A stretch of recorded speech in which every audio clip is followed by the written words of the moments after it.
Right? We are live. Ishika, we are live. Yes. A very good afternoon to everybody present here. I am Ishika Sharma, Executive Assistant of Gubba Deepti, who is one of the directors of Gubba Cold Storage, and I assist her in branding and communications for Gubba.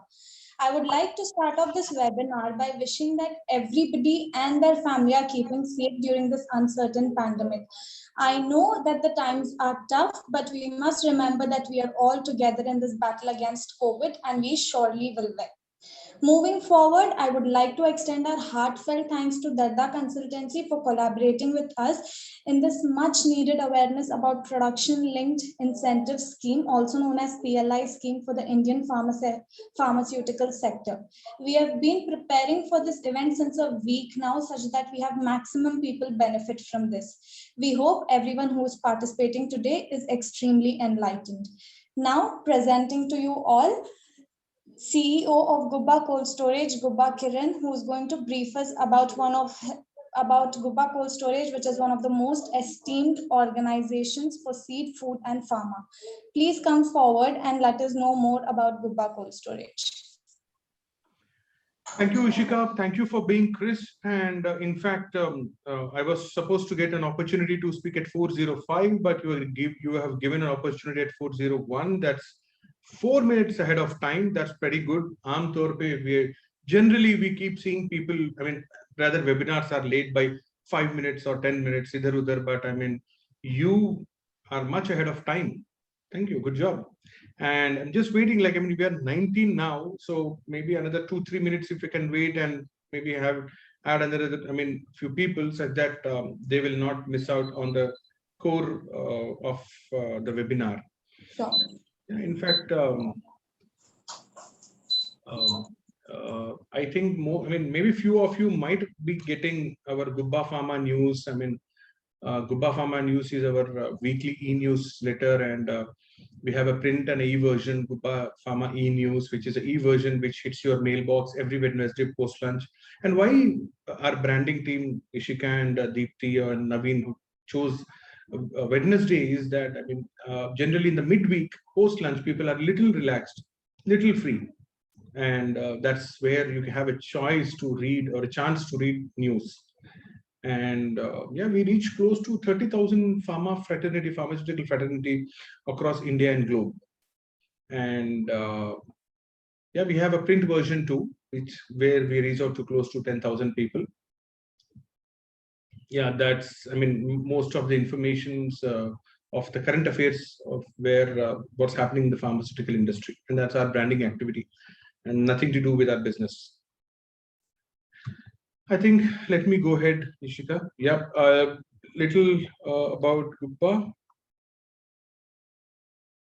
Yep, and I hope you can see my screen. Yep, this is the topic of this evening today, and this is a typical single floor cold storage facility. This is how a cold storage looks. I mean, this is a 5,000 pallet facility, and this is how a pharma compliant cold storage looks. Those are the 600 kg jumbo bags, or the bulk bags we call. I mean, this facility is a WHO GDP approved facility. And we can, I mean, in all, we have got close to 17,000 pallets of cold storage space, which is pharma compliant in Gubba. We have got 17,000 pallets, probably one of the biggest in the country, and biggest in Telangana, and biggest in South India. I mean, literally, we have altered the view of the pharmaceutical men. Like, I mean, if you look at pharma, I mean, definitely with so much of stringence, I mean, FDA guidelines and so on, they were fearful, the pharma industry was fearful to come and store their products, or APIs, or FDFs, or even vaccines in a third-party cold storage warehouses like us. And 3 years ago, literally, we started altering the view of the pharmaceutical men and women, of course, stating there are some quality cold storages and warehouses available. Like we have got the WHO GDP compliant. We are planning for the CT-PAT for safety. We are also planning for AEO, authorized economic operator. We have got, we are probably, I mean, maybe a year down the line, we are also thinking to get a EU GDP certification too. Now, we are doing what it takes to serve pharma. And that is allowing the pharmaceutical industry to trust and started altering the view. Yes, a third party reliable facilities are coming up in India like Gubba. I mean, these are the various reports. You need to have a robust report system to serve pharma. I need not tell about it. You are pundits and you know much about pharma. I mean, of course, we have got 21 CFR data loggers. I mean, highest ethical standard data loggers. In fact, in the last 2 years, in one of the facility when we tested that, we got 0 temperature excursions in 2 years. Trust me, 0 temperature excursions in the last 2 years. So 34 years into the industry, like, I mean, we have seen the many ups and downs. We have seen many lockdowns. We have seen curfews. We have seen Bharat Bandhs, everything. But we ensured that the compressor was running all throughout, and even on a Diwali night or a Happy New Year day or whatever. I mean, the technical team don't have the luxury of celebrating the festival sometimes with their family. Yeah, at least operations, yes, we have, but not the technical team, because we serve pharma. And these are various products which can be stored in a pharmaceutical cold storage. And yes, I mean, this is how these are the various protocols we follow for the safety of the products. In fact, we have a separate system, like, I mean, MSDS2. If you have any DG goods or any class DG goods which comes in, we follow the MSDS. And regulatories, yes, it's important to have regulatories also in place. Like suddenly you have a stock coming to your EOU unit, you can store it in our bonded facility, in a public bonded warehouse, and you can do a partial debonding too. And exports, yes, we can consolidate all in one of the cold storage, and then you can do a LCL, a less container load, or a FCL, a full container load. Yes, it is done. Yeah, this is the safety protocols we follow. I was talking about MSDS. I mean, you need to have the change rooms. I mean, these are basic things to when you serve pharma. The rejected and damaged area. Yeah, I mean, this is what, like, I mean, we have created a specialized facility, cold storage facility for vaccine, and we have close to 6,500 pallets of facility. 3 temperature zones, -20 to 28 and 1525. These are the various temperature zones, all under one roof. And in terms of vaccine, we are one of the largest cold storage facility for vaccines. Just look at the time. Yeah, you need to have a facilities like WHO GDP and dedicated reverse transport to handle vaccines, which is now the big leg for the Indian industry. Yeah, even today, I mean, if you put in Toltec, the cold storage industry is just 50% of what's needed for vaccine in India. This is for the last mile delivery.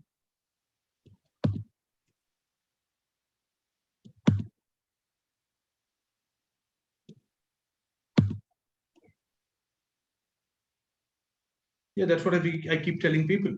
It's pandemic, and which happens in once in 100 years. So keep tight. Keep listening to people. Be there for people. Be there for teams. Be there for client. Be there for each other. It's not an easy circumstance, which happens in 100 years.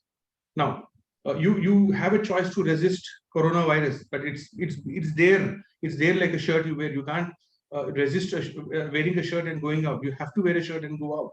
It's like that. So I know we don't like corona, we hate corona, COVID rather, COVID-19, but time has come. Start accepting it, start embracing it, and start being with it, and then start living with it, and do what's needed. So that's, especially the pharma fraternity has been the biggest COVID warriors in the last year or two. We, the pharma fraternity, we don't have the luxury of watching Netflix in the afternoon. I have seen my friends who sell footwear or whatever, they keep texting me, "Arey, ye Netflix mein acha tha, ye acha tha." I said, dude, you guys are lucky. We don't have. We the pharma industry who serve pharma industry don't have the luxury of doing that. So, yeah, all in all, India is catching up. Indian cold chain industry or the cold chain industry or the warehouse industry is catching up to serve pharma. Yeah, over to you, Ishika. Thank you, Ishika. Thank you so much.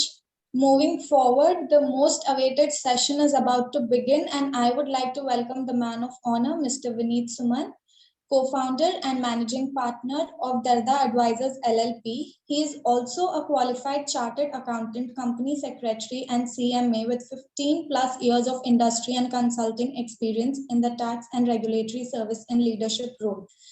Mr. Vineet is currently serving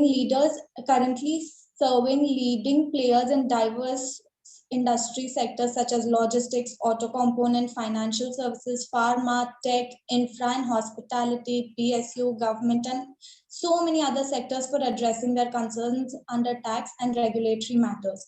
Today, we are very lucky that Mr. Vineet is going to be kind enough to educate us about the PLI Gazette notification and tell us how the Indian pharma sector is going to benefit from 15,000 crore incentive that is allocated for the scheme this year.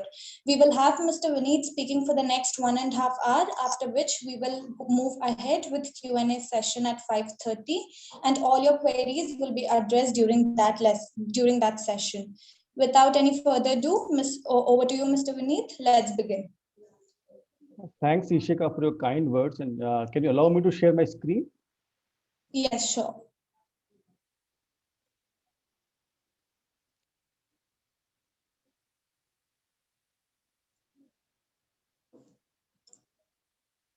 You can see my screen, correct? One Hello, second. Ishika. Yes, we can see. Thanks, Ishika, and thanks, Kiranji, for giving the detailed and brief about the Gubba cold storage and about the way the front warriors like you have contributed society and to country during this pandemic. Even we have seen the way that even last year the government has brought the similar PLI, and generally I'm calling the earlier PLI, which is still under operation and live, called PLI 1.0, and this PLI as a 2.0.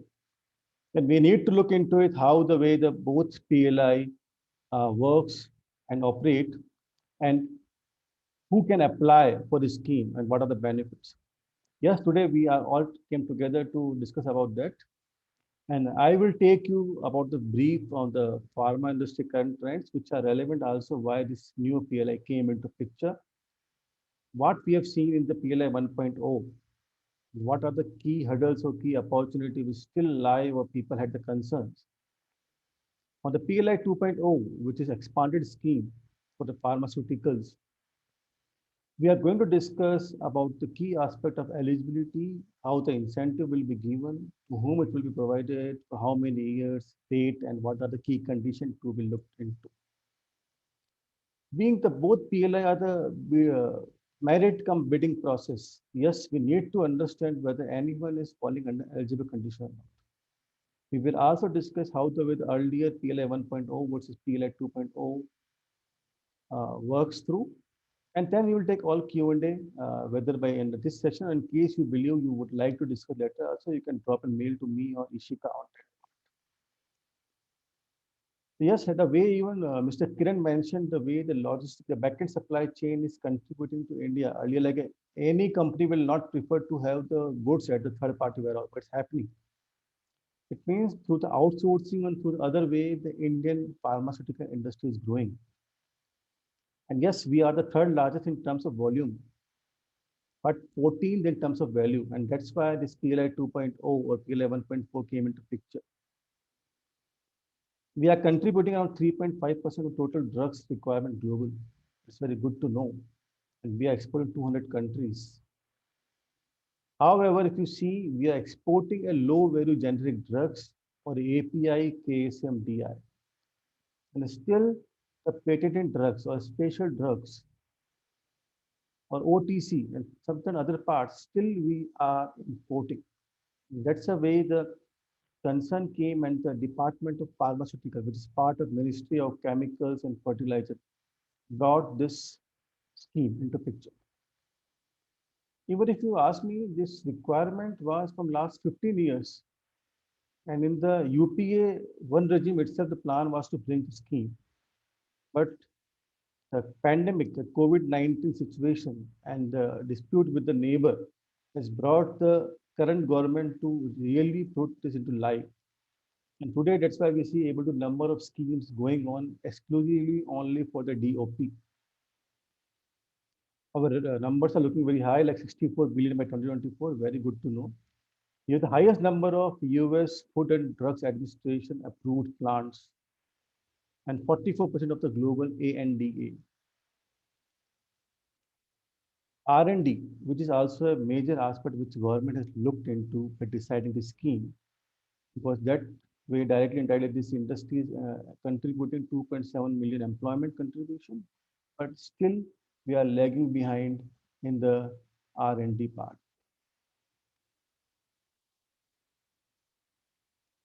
Now we'll move to the types of scheme already running.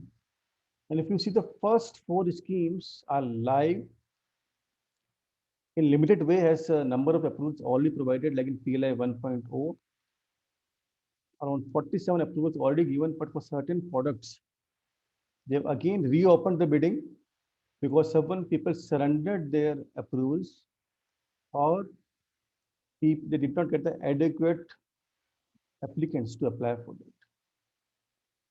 Same way for medical devices, it's already given.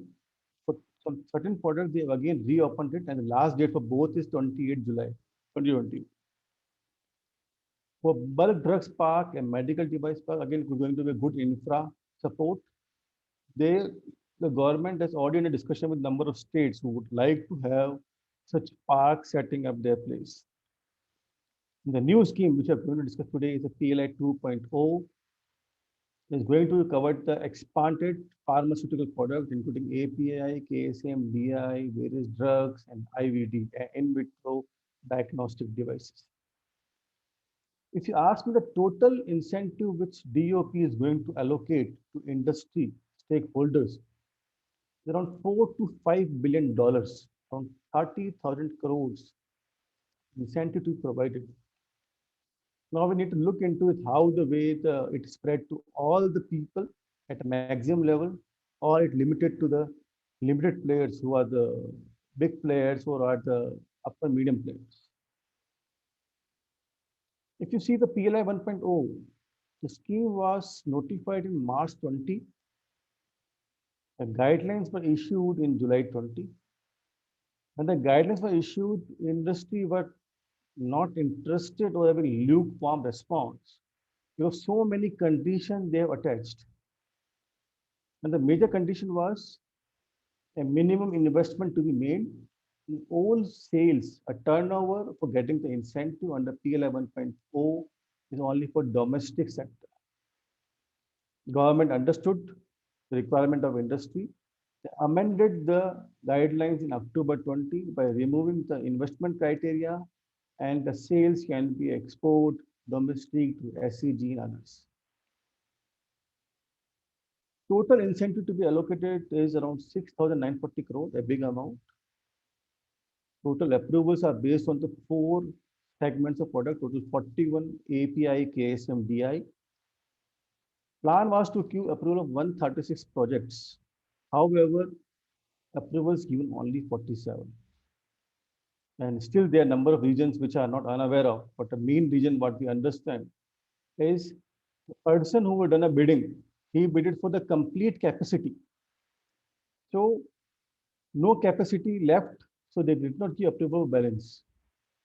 For example, for one product, if you need to give approval for with some 100 capacity, like 25 to each, but one bidder has already given the capacity of 100, so approval has been provided to them, not for others.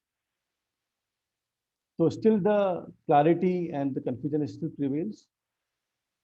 And please note it was a merit cum bidding process, and the bidding was on two aspects: who quotes the maximum annual production capacity, and who quotes the lowest price for getting the incentive. So being it's on the based on the bidding, and other criteria were not looked into or looked into only as a minor part, that decided the all approvals. Now this scheme has again been opened, And for certain product where the people surrendered or they did not receive the approval, for the segment 2 product, segment 3 product, segment 4 product, like the neomycin, gentamicin, vitamin B1, vitamin B6. Even day before yesterday, they opened for 2 more products called a CDA and artesunate. So in all this product, you can still apply till 28th July. And if you ask me before even we go into PLI 2.0, if anyone is still eligible, this PLI 1.0, this should apply here because there is no commitment for minimum investment. You can have your current facility plus expansion as part of this application and various other aspects. And even you can quote for a complete capacity. That's how it happened for the other approvals too. If we talk about, I just shared this article which came in the print. The print is the paper which comes in the Western and North India, where the IDMA concerned that the way the approvals has provided in the PLI 1.0, it's more to create a monopoly. Like where the approval to provide 4 people, but given to only 1. So that's what's still going on, what I understand.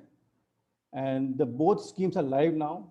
Now we are going to discuss more about the PLI 2.0, which is for the PLI scheme for pharmaceuticals. If you ask me why we need this, because it was not part of the 10 schemes which were approved in November 20 from the government of India. It has been specifically brought into picture after looking to the requirement and the wave 1 and wave 2 aspect. The total incentive to be provided or a cashback on the post sales will be around 15,000 crores. It is more than double of the PLI 1.0. If you ask me to look into the incentive outlay, it's very lucrative. Now we need to understand how the way it comes to you when you fall into eligibility and fall into other criteria. It's very important to understand the objective. Why? Because the complete scheme flow, the complete scheme selection criteria is based on this objective. Objective 1, which is mostly common for any scheme, to enhance India's manufacturing capability by increasing investment in production for the high value goods in the pharmaceutical sector with the product diversification. Other objective, which I specifically divided because the selection criteria is based on all 3. They want to create a global manufacturing champion. So they want a large scale or the person who has the capacity to grow, not only at national level, even on the international level. Potential to grow in size and scale using cutting edge technology means R&D should play an important role for them as current process and the future to look into. And they should be able to penetrate the global value chains based on their current approvals for various factories and all. That all 3 objectives part of the 1 criteria will be looked into a selection criteria 2. The scheme is already live now, opened on 2nd June, but the website was live only from last Friday and valid till 31st July 2021. Now we talk about the stages, how the scheme will work parallelly vis-a-vis the PLI 1.0. There will be 2 stages here. First, they will select the application based on the past projections. I will not say projection, it's a past performance. And once this was selected, they will get the incentive based on the future commitment. The past performance vis-a-vis your current scenario, and the incentive or a cashback will come to you if you satisfy certain criteria. Now, how the incentive will be provided? So they have made us many groups. For the product, they have made a 3 category, category 1, category 2, category 3, which we'll discuss in detail. The incentive rate for category 1 and category 2 is higher. 10% for first 4 years, which will go down to 8 for the 5th and 6th for 6th year. For category 3, the incentive will be started of only 5%, which is the 50% less of category 1 and 2, which will be 4 and 3 for the 5th and 6th year. Here again, the base year will be 1920. Any incremental sales which are made from 20 to 23, the 21-22 is the gestation period for making investment. So any investment made in last year and current year and the next 4-5 years, that will be considered and the incentive will be provided accordingly. Incentive is only for 6 years, but a scheme will run for 10 years for the complete administration, disbursement, and all aspects. Now let's talk about the stage 1, which is very important because all the approvals, all the aspects is on this basis. If you see in the earlier PLI 1.0, it was on the products. They made a 41 product into 4 segments. Here, it's on the applicant basis. You can be a company, you can be LLP, you can be a partnership firm who are eligible to apply. You all will be divided into Group A, Group B, Group C, and Group C again, non-MSME and MSME. You will be decided based on your GMR, your global manufacturing revenue, which you have made till financial year 1920. If your turnover is more than and equal to 5,000 crore, you fall under Group A. If 500 and up to 5,000 crore, Group B. And if you fall below 500 crore, Group C. And MSME players are part of that. So what is the meaning of GMR? It covers the complete revenue of the Indian companies, subsidiaries in India. It covers the companies which are outside India. And the group companies definition is as per the FDI policy circular 2020, whether you're holding 26% or you have control in the board of directors. So even the setup, application, incentive is based on the group wise. 75% of the incentive has been allocated to Group A. You can see around 11,000 crores. 2,250 crores for Group B is again a 15% total allocation. And balance around 1,750 crore is for Group C.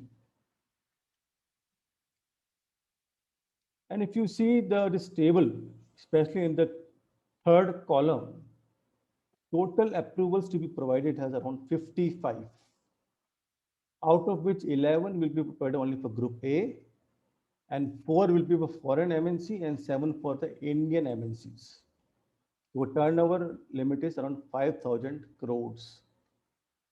Group B will have the 9 approvals, 3 foreign MNC and balance for the Indian MNCs. The turnover limit is 500 or up to 5,000 crores. Incentives around 250 crore. Group C, total approvals are 35. 20 is only for MSME if they are able to get selected, otherwise it will be given to others. 5 for IVD, in vitro diagnostic medical device, which is part of the scheme apart from the PLI for medical devices, and balance for others. So now we understood the allocation of incentive, allocation of the approvals for the 3 groups, and again the groups include MSME. Now we need to understand what is the coverage for the products. You can see in the slide, they have made 3 categories: category 1, category 2, category 3.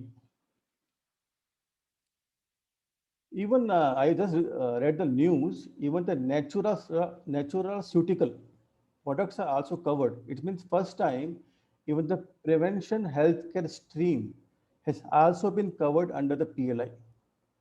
You can see the biopharmaceutical, and the phytopharmaceutical, which I understand from my technical friends that it is part of the prevention healthcare stream like Ayurveda. And the main raw material requirement for both is the plant or agriculture. And India is the biggest supplier of raw material to the world. So why not we make a finished product, a value-added product? That's the objective of the government, to bring the biopharmaceutical and the phytopharmaceutical. Category 1 also covered the complex generic drugs, patented drugs, gene therapy or cell-based drugs, orphan drugs. Even they covered the capsule, a special empty capsule like HPMC, Pululan, and Entric. It's a very good way. Even they are covering the powder or something which comes in the capsule also to be part of the scheme. A complex uh, excipients also. These all are part of the category 1, and even they can cover any drugs which are not manufactured in India. So that's a wider scope, giving in category 1, which can be covered even if it is not covered in any of the categories. Category 2 covers all the API, KSM, and DI, except what is already covered in PLI 1.0. So any of people who are eligible still and the window is open, they should apply, in my view, for that products in PLI 1.0, which is more lucrative because there is no commitment of investment required, and you can go for complete capacity to have all approvals to a single man. You can go in category 2. Category 3 is for the repurposed drugs, for autoimmune, anti-cancer, anti-diabetic, and anti-infective, psychotropic, anti-retroviral, and cardiovascular drugs also. And it also covered the IVD devices. That's very important. And category 3 of the lowest benefit of incentive, which you look into. Here also you can cover any drugs which are not manufactured in India, or any of the drugs which are approved by a technical committee, by DOB, by EGO, which is Empowered Group of Psychiatrists. So if you compare the 1.0 PLI to 2.0 PLI, the coverage of product is large, no limit, because it's covered even any other drugs which are not manufactured in India and even would like to take in steps to manufacture it in India. Now we will discuss very important part as selection criteria. That's why all the PLIs are a merit come bidding process. People had a bad experience, a good experience with PLI 1.0, but you need to understand the way the selection criteria in the PLI 1.0 and PLI 2.0 is completely different. The bidding was the main criteria in 1.0, which was the capacity and the sale price quotation. But here the past performance and current reflection or the current numbers will decide whether you will come in or come out. So PMA, Project Management Authority, will do the appraisal. They will discuss their recommendation with the DOP and then approval will be provided. Now we will discuss what are the criteria to be looked into. I will then come to the group wise to discuss how this criteria is relevant for each group. GMI, a gross manufacturing investment by an applicant or a group company in India. Please note, it is only for India. Any GMI made in India for in the 10 years from financial year 10-11 to financial year 19-20. The marks will be given 30%. Second criteria, number of manufacturing plants in India owned by applicant or a group company having manufacturing license from the Central Drugs Authority or SLA or approved by US Food and Drugs Administration, EU, CE, UK Medical and Healthcare Regulatory Agency, Japan PMDA, Pharma and Medical Device Agency, Health Canada, PGA, or having a WHO good manufacturing practice compliance. Even I think Gubba mentioned they have this approval. That will be the criteria to give a number of 30% or 50% based on which group you are looking to. The third comes the R&D expenditure. So that was also one of the objective, to have the person who can take the cutting edge technology to manufacture new product. By applicant or group company, it is not mentioned India or outside, it may be across the globe, which we are assuming. As percentage of GMR, a global manufacturing revenue, a gross manufacturing revenue from pharmaceutical goods in last 3 years, 17, 18, 18, 19, and 19, 20, the marks allocated to is 40%. Then comes the GMR, a gross manufacturing revenue for pharma goods or IVD in financial 1920. And the last is total investment committed by the applicant under the scheme. The marks are 50%. Now we will see which one is applicable to one. For group A and group B, first, second, and third is applicable. So if your GMI, your manufacturing license for all the group companies in India, and your R&D expenditures are high from all the people apply for a scheme, you will get 100. And other people will get a proportionate based on how many numbers of approval they have for it. Now we come to group C, which is non-MSME. The GMI will be the criteria, your number of approval will be criteria, and the GMR, a gross manufacturing revenue. All three things will decide whether you are the number one or number two, because numbering will decide who will get the approvals and who will be second or a waitlisted. MSc, MA have you already two criteria. How many approvals you have for this and how much investment you are committing. As I told you, the investment requirement is there in PLI 2.0 except for MSME. If you're an MSME, you will need a 50% marks for how many approvals you have from US FDA or EU CHA or from CDSCO, and how much investment you are committing in the future to get the approval. If we come to the IVD, GMI, how many approvals you have, and your GMR will decide whether you are number one or number two or not. So in brief, the criteria to decide is based on your past performance, not on your quotation, or not on your based on the capacity which you're quoting, which is very different from the PLI 1.0. If we talk about group wise, yes, group wise they have divided the criteria so that for MSME and IVD they are different. Otherwise, for group A, B, and C have the different criteria. So, which group you are falling? How many approvals in this group you have? How many specially allocated to foreign MNC or MSME or IVD will decide your ranking and accordingly your approvals. Now we will discuss what is the meaning of investment. Before we go to that, if you can see, just you have taken the example which is part of the even the guidelines. Whoever getting the highest marks in all segments are getting it and other getting proportionately. And accordingly, ranking has been provided 1 or 2 or 3.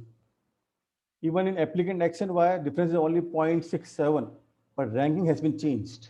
It's more like a ranking in the UPSC or any exams.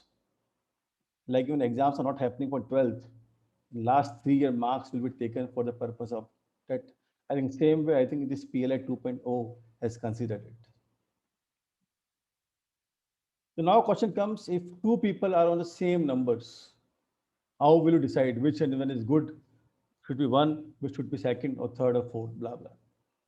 For pharmaceutical goods, for group A, group B, R&D expenditure incurred in last 3 years will decide whether you have one or two or other ranking. For group C, for pharmaceutical goods, it will be on the GMR, your gross manufacturing revenue for financial year 1920. 2021 was a good year for the pharma, but that was an exceptional year. That's why the government did not consider the same for a 1.0 or a 2.0. Now we talk about the IVD. The criteria will be again for a GMR for 1920, whether part of Group A or Group B or Group C. So it means a Group A person can apply for both all three categories or only one or only two. It's open. This scheme is based on the big players, medium players, and small players, including MSME. It's not based on the product, if you ask me. Now we discuss about stage one, where you get approval. Stage two is to get the incentive. Incentive is depend on two criteria which has to be complied together. Otherwise, if you are not complying in particular year, you will not get the benefit. If you can see the column 2, minimum investment requirement for next 5 years, including your 2021 and onwards. Group A around 1000 crore. Group B is 25% of Group A, which is around 250 crore. And Group C is again 20% of Group B, 50 crore. And MSME, same like your PLI 1.0, committed investment. You need to make this investment in the eligible investment. We will discuss in detail in next 5 years. Even they given the year-wise amount which you need to do it. We did not cover it because it is already part of guidelines. And in total, you need to make this investment, then only you will be eligible to get incentive. If you are not able to, then for wait-listed applicant, this incentive will be provided if they are satisfying the criteria. Now comes your sales growth year on year from financial year 22-23. The threshold sales at TS needs to be minimum 50 crore for Group A, 10 crore for Group B. For Group C, a non-MSME player, it's around 1 crore, very low amount.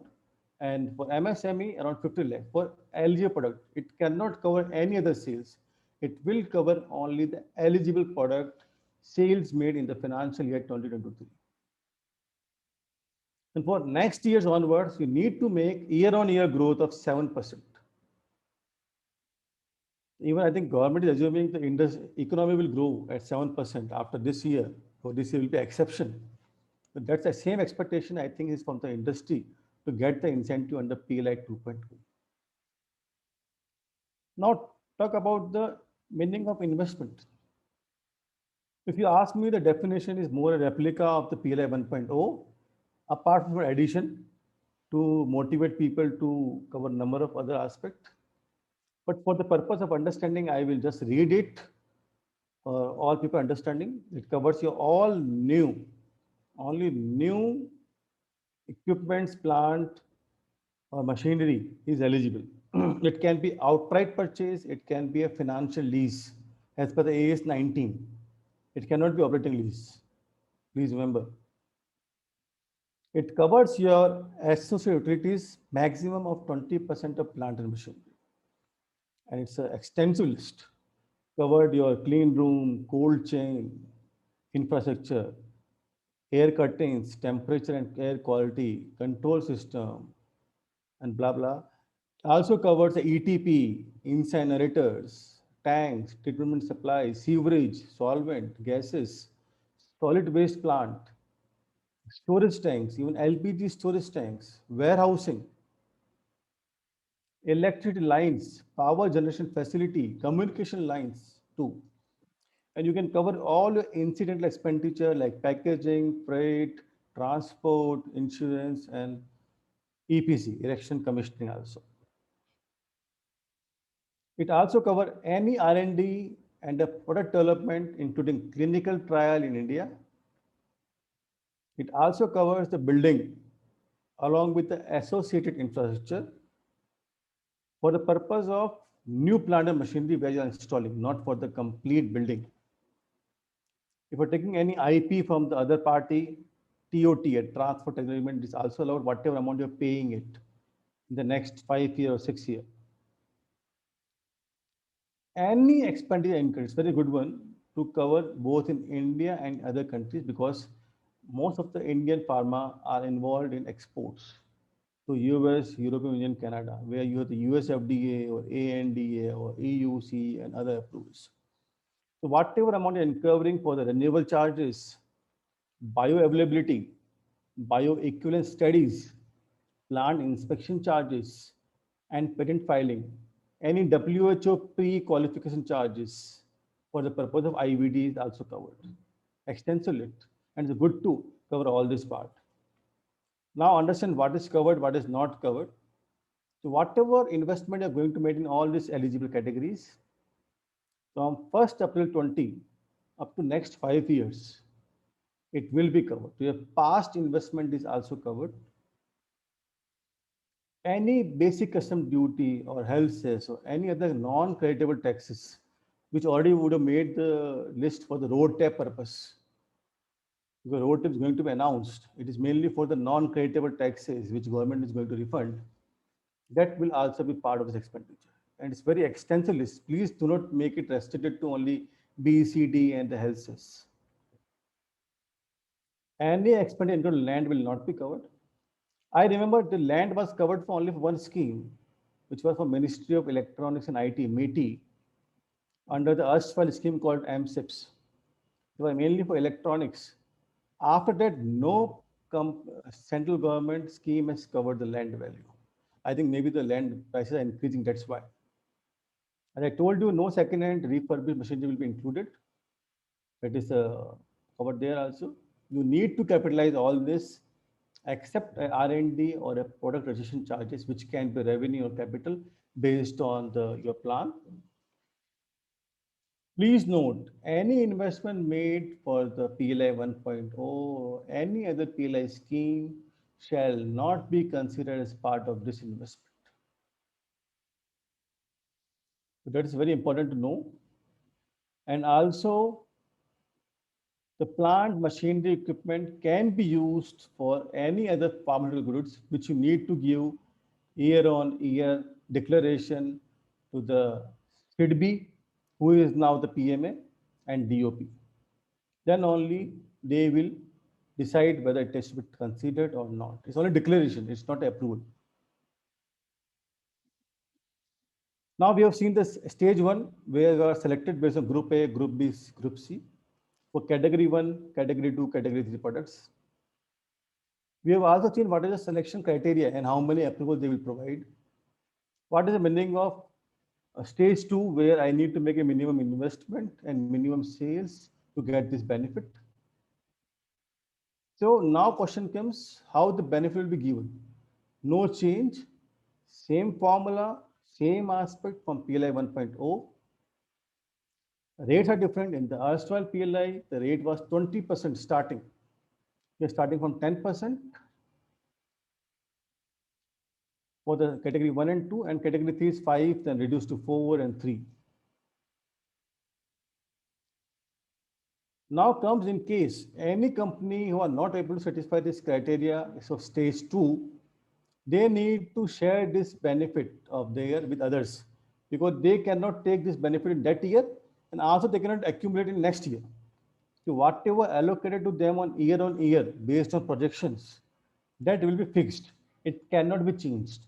Your projections will be relevant to decide how much you will get it. But again, if you ask me, the total incentive per participant for 55 people has been decided. You can see for group A, the ceiling per participant is 1,000 crore. Along with additional incentive, it can be maximum 1,200 crore per participant. For group B, 250 plus 50, maximum per participant 300 crore for a complete scheme period. Group C, whether you are MSME, whether for IVD or a non-MSME, cap is 50 crore plus additional incentive of 10 crore available to you, maximum 60 crore. So allocation is decided with group A, B, C. Per participant benefit decided. That is a good point because that was the anomaly in the last PLI 1.0 where there are no restriction. So even one person has taken the complete benefit. If you see the total approvals given, it may be seen that the maximum benefit to only the big players, and that the point looked into, and now the ceiling is decided. Whether they now give approval 55 for 20 or 40, the benefit cannot go beyond that limit. It means they need to provide total 55 approvals. There's certain Q&A came, which I will take it after the closing of this session, so that it will be easy for all of us to understand. Important point, whatever incentive allocated to group and group C shall not be moved to any other category. So it is not fungible. Group A will get 11,000 crore, Group C will get 2250. However, whatever given to Group B, sorry, Group A is 11,000 and Group C is around 1,750. I correct myself. So Group B, the incentive can be used and can be allocated to Group A. So maximum benefit is given to Group A, from the allocation perspective and even the underutilization also. That's about the incentive which has to be provided. Now we need to understand how it will be calculated, what are key criteria. One thing is clear, if investment and minimum threshold sales for any given year, you are not satisfying, that year no incentive, no cashback. That incentive cannot shift to other year, not allowed. Now question comes, if I'm doing in-house consumption of LG product, how they will calculate my benefit? It will be on the COP, certified by the cost accountant, cost of production. We need to give year on year, on that they will give benefit. Now scenario 2 for in-house consumption, if you are using the eligible product to make eligible product, like captive consumption of eligible product, for making the captive consumption of eligible product, because they are covering API also, they are covering drugs also. The benefit will be given only to one. If we talk about, in case you are doing this consumed, which is already approved or already available approval to you under the erstwhile PLI 1.0, I will not say erstwhile because it's still running till 28 July, and PLI for medical devices, that cost of the product has to be reduced from the sale price, and net of that amount will be eligible to get the incentive at 10 or 5. So that's about the incentive, that's about the stage 1, stage 2. Now, other aspects which are important to understand, the PLI 1.0, you have to apply separate application for each product. If someone is applying for 3 products, 3 applications. But here, whether you apply for 1 or 2 or 5, or in category 1 or category 2 or category 3, or all together, single application is enough. And that's good. It's saving time, it's saving cost, it's saving confusion over the allocation of the common machinery, because all machinery cannot be specific. If applying in this 2.0, it will not impact under any other scheme. Obviously, PLI 1.0 and 2.0 are exclusively. So one eligible in 1.0 cannot apply in 2.0. It's very clear. That's good also. Otherwise, again, same people would have taken the benefit in the 2.0 too. Very common condition, you should not be bankrupt. Obviously, any company in IBC or bankrupt or willful defaulter will not be allowed to be part of the scheme. You need to pay a fee, whether you get selected or not. Fee is reduced. So minimum 10,000 for MSME player and up to maximum 1 lakh. That is a good one, because the experience of last say, don't charge more because it's only pre-approval. Money will come when we satisfy the condition. The other point is very good. Suppose you've taken the one product mix, combining of all 3. You want to change during the scheme after approval. You can change, and you can change up to 5 times. So being approval is for group A, group B, and group C. So any change of product mix is allowed up to maximum 5 times. Beyond that, not allowed. So that's about the scheme, how it works, what are key aspects. Now we will see what should be looked into by anyone who's going to apply. Even when we helped our clients in the earlier PLI, we have seen this merit cum bidding process. The number of aspects to be looked into it, because this time your merit will decide selection. But the way you commit and the way your projections of sales are there, that only will decide whether incentive will come to you or not. It's very important in all aspects are looked into it. Obviously, category 1, 2, 3 product to be identified. Anyone who wants to file it. Yes, because we have seen the way the PLI 1.0 works. You need to be prepared not only from the documentation, but also from the way, how the way your application looks vis-a-vis your competitors. Whether really you have chances because the parameters which they're given is very easy to understand. Should you apply or not? If you believe the competitor have the more, but here confusion is you are making the one product, but he may apply for another product because this scheme is not based on the products, is based on the grouping. The other one is, yes, see the key eligibility condition of past performance, investment made, including R&D. Obviously, project backend supply chain matters, whether it's owned by you or supported by various logistic players like Gubba Cold Storage, and how much sales you're going to do in the next 5 years for the eligible product. And your growth also, because 7% year-on-year growth they are looking for that. You need to pay a fee, without you cannot file it. How much threshold investment you're planning, how it will be allocated, how much you already made in last 1 year and this 3 months, and how will you do in next years will decide, because total 5 years has been allocated for that. Very important, how many factories, how many approvals you have, because it may be Indian approvals, US, Canada, European Union, and other country approvals that also looked into it, and WHO, GMP also for IVD like. That all has to be looked into it before you decide whether you are eligible for stage 1, stage 2 combined together and apply for the scheme.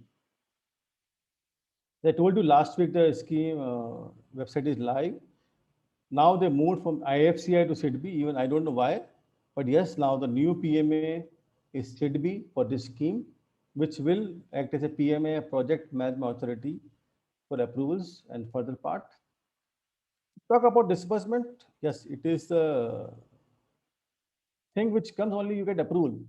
Just to understand, here you can apply only one claim, not like 1.0 where you can apply half-yearly. You have to apply within a month. For example, 2023, you have to apply by 30th April. Limited time, I don't know, they need to change it because even the financials are not closed, and the way pharma works, there's so many aspects to be looked into it. They will immediately give 75%, and balance will be given when you submit audit report and the reconciliation. Same like your GST, refunds are given for exports.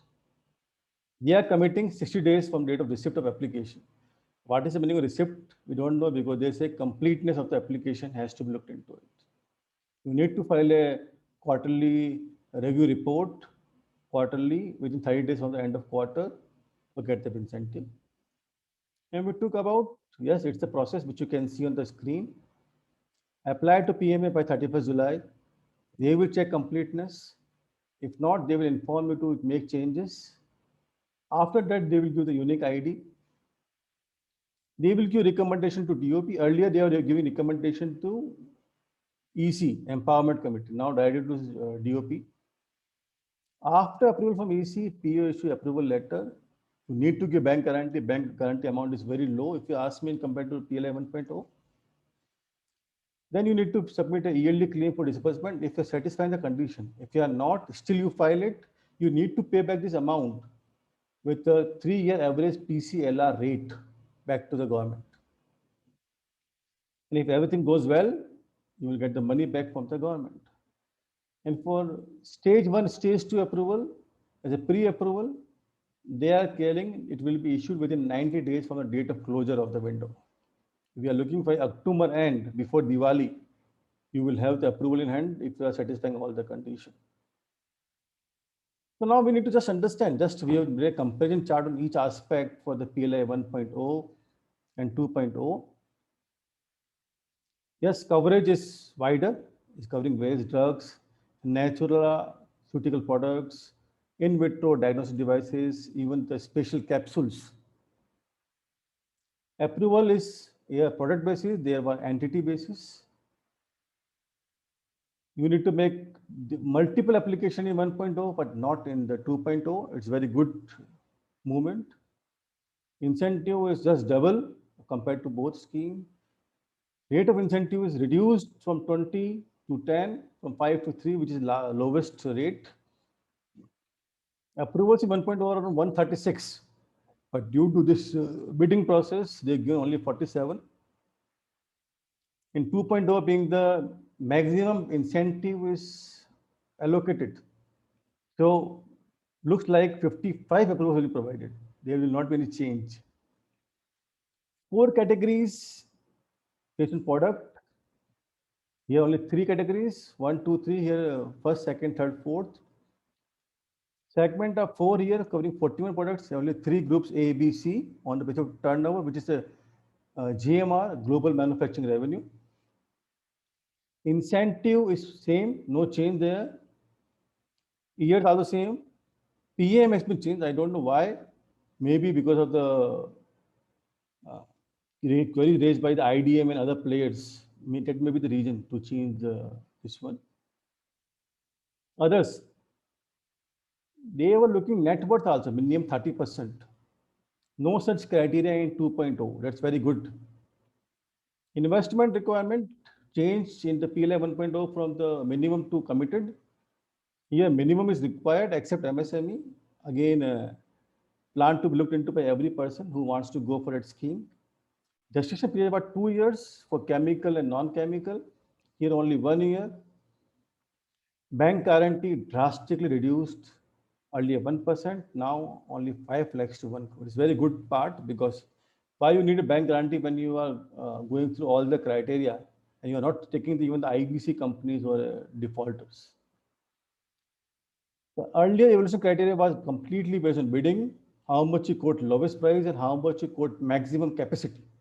Whether really you use it or whether you really are able to install it.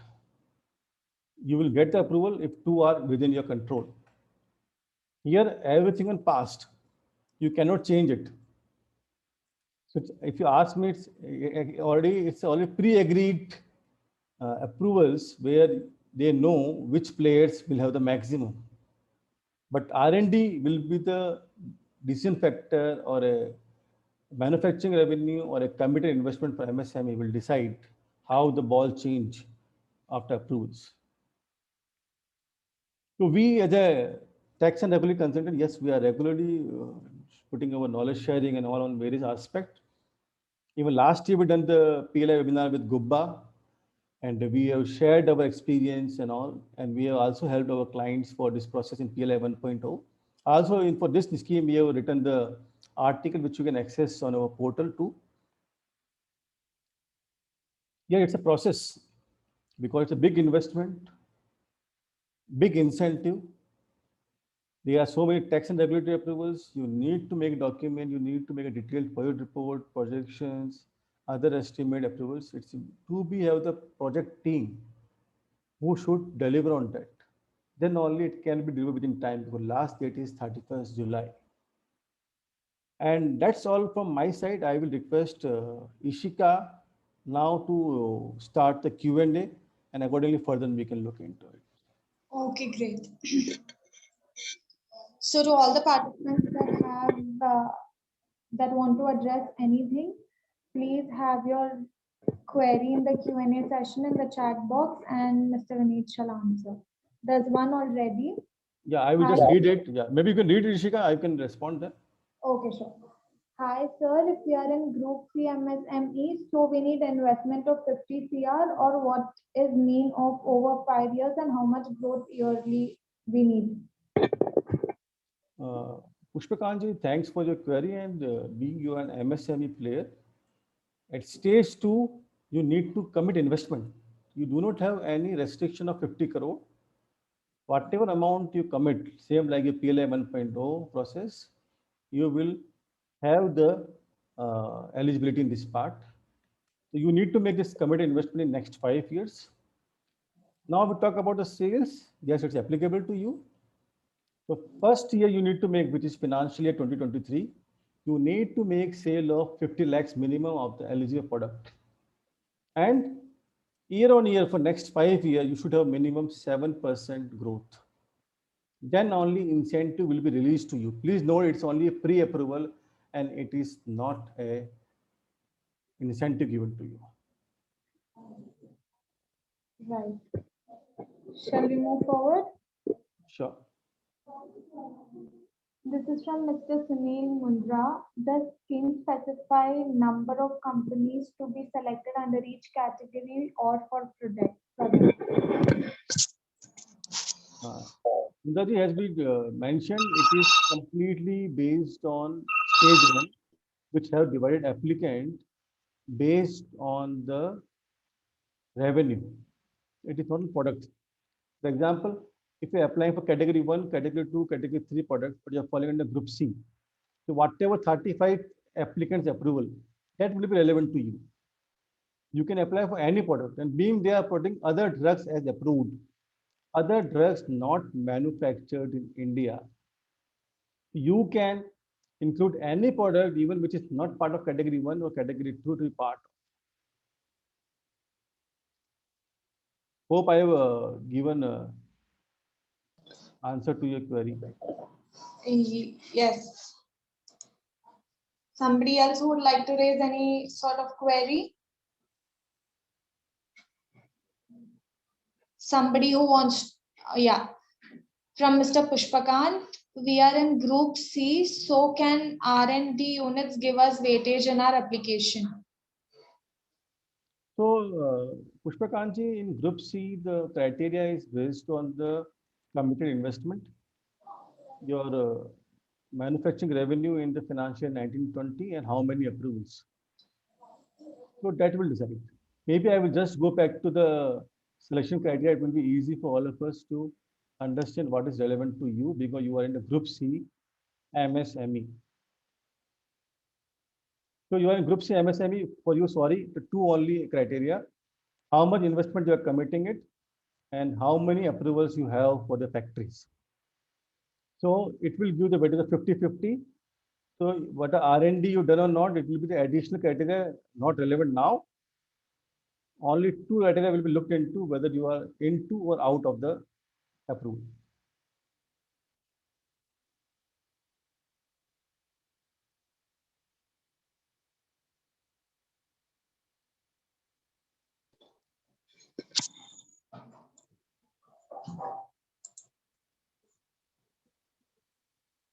And one more thing, both PLIs are open now.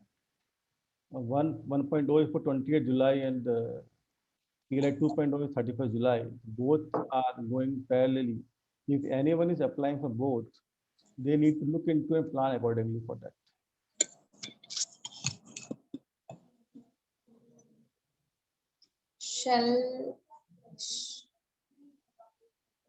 Can I ask the next question? What is the query, Ishika? Yeah. For any application to be made, is there requirement of amount of sales in base year of 2019-20? If you ask me, yes, which category you are falling? If you're falling for the A or B or C or MSME, then only you need to look into 1920. 1920 is mainly for looking for the incremental sales. It is one of the criteria only for the particular segment, not for all.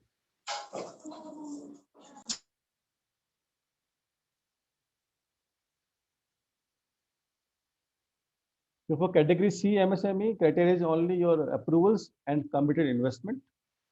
So you no need to worry about 1920 turnover. It's only for the incremental sales on which incentive will be paid.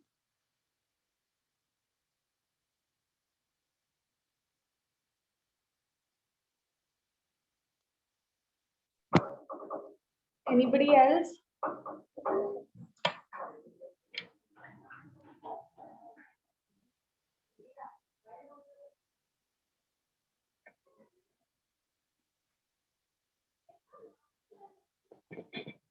We have another 5 minutes, so anybody else would like to ask any other question?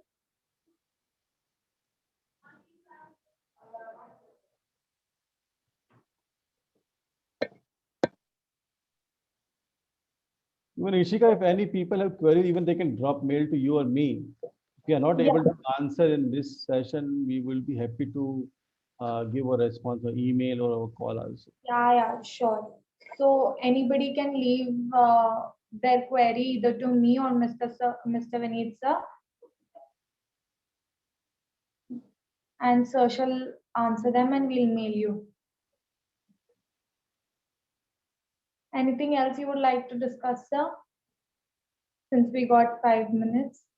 Maybe I will just mention 2 points. Yes, the dependence on import will not change immediately.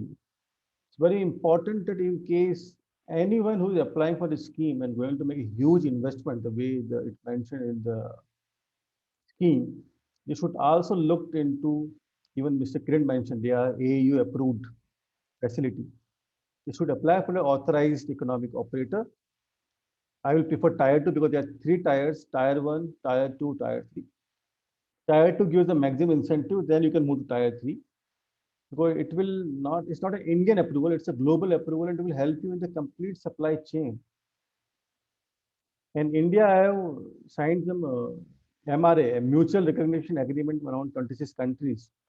Whether you import or export, both way, it will help you in the logistic and supply chain from the cost, from time saving, from efficiency, from a branding, on all aspects.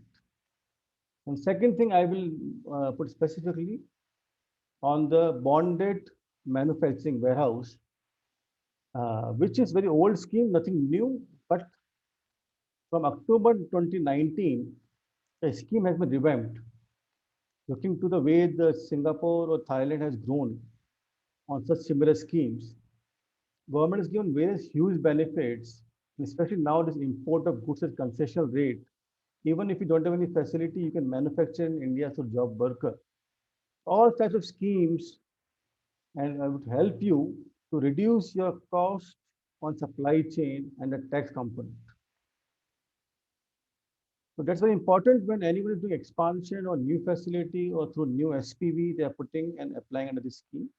You should also look into all such regulatory area and the approvals criteria so that they should not lose any other benefit. And one thing for the eligible investment, they are covering all non-creditable taxes. Please do not limit it to the basic custom duty or health cess and all. Please expand it to cover all such taxes like electricity duty, any municipality tax, you are paying it, which is non-creditable to you. That can also be part of that. So that it will give you leverage to show that you are making this investment, what is committed in the scheme.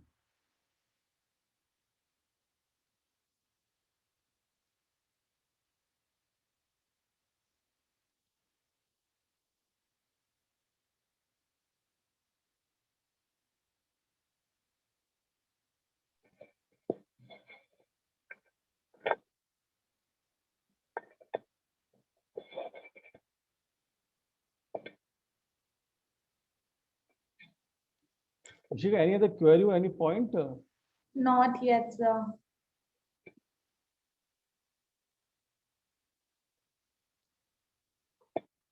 Shall we move ahead? I shall mail you if there's anything. Sure, we can. Okay. We can great. accordingly close our session. Yeah, sure. So, on a lighter note, I would like to thank Mr. Vineet and Darda Consultancy for bringing such transparency in the webinar. I am sure it was a much needed lesson for all of us. We hope that everyone will use this knowledge to their best ability. To our participants, thank you so much for staying with us. We have made it a culture in Guba to stand by the industry and support you in every which way.